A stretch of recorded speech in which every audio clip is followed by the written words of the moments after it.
기자회견문 올해 7월 28일 대법원은 포스코와 형식상 조국계약을 체결한 포스코 사내하청업체 소속 사내하청 노동자들은 포스코와 실질적인 파견관계라고 판결했다.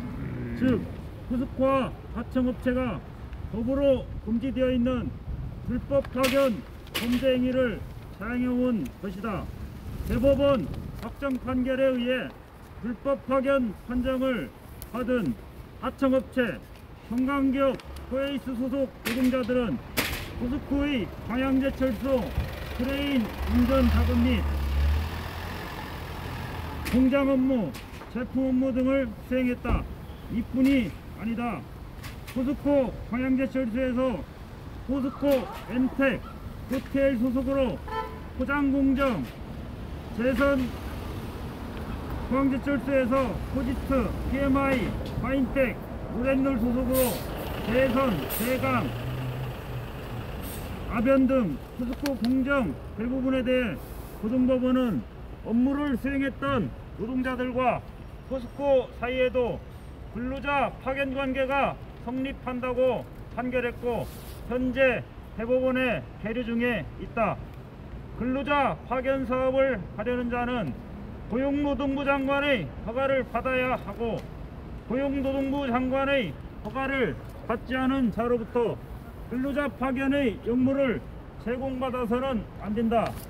그리고 포스코와 같은 제조업의 직접 생산 공정 업무에는 근로자 파견 사업을 하거나 근로자 파견의 역무를 제공받아서는 안 된다.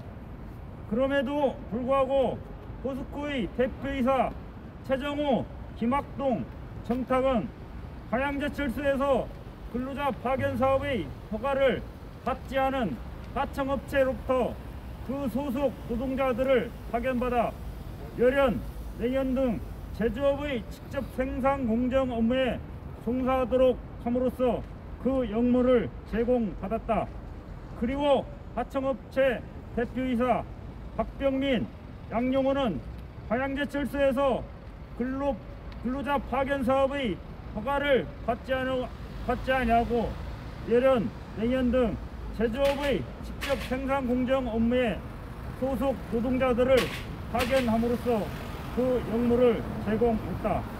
포스코는 과거부터 제철소 내 불법 파견을 은폐하기 위한 시도를 지속해왔고 특히 불법 파견 사건들을 경험하면서 제철소 생산 현장의 외저 업무를 지속적으로 변경, 은폐해왔다.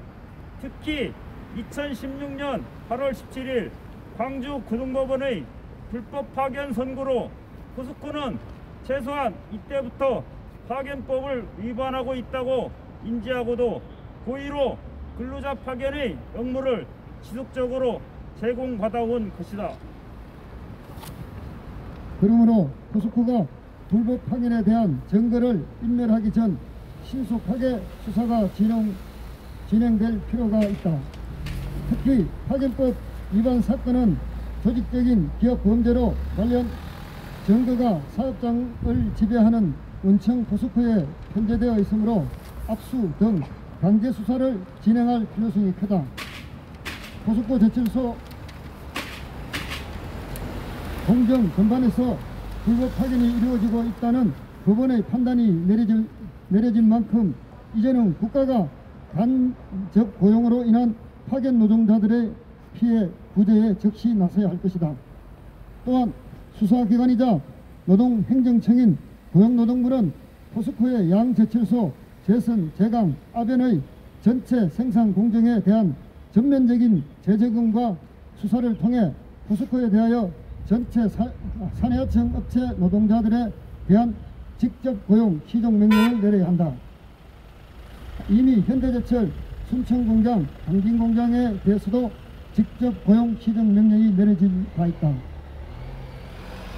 이에 앞서 오늘 금속노동조합과 전국금속노동조합 포스코 사내하청 지회는 대법원에서 불법 파견이 확정적으로 인정된 주식회사 포스코 최정우 회장, 김학동 대표이사, 정탁 포스코 이사, 박병민 성광기업 대표이사, 양용호 포에스 대표이사를 피고발인으로 파견 근로자 보호 등에 관한 법률 위반 죄로 서울중앙지방검찰청에 고발한다.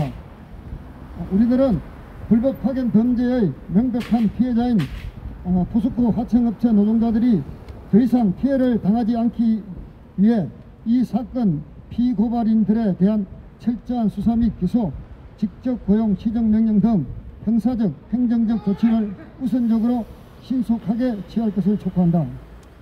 포스코의 불법 파견은 즉시 중단되어야 한다. 포스코는 대법원의 판결에 따라 1만 7천여 명의 포스코 산하청 노동자들을 즉각 정규직으로 전환해야 한다.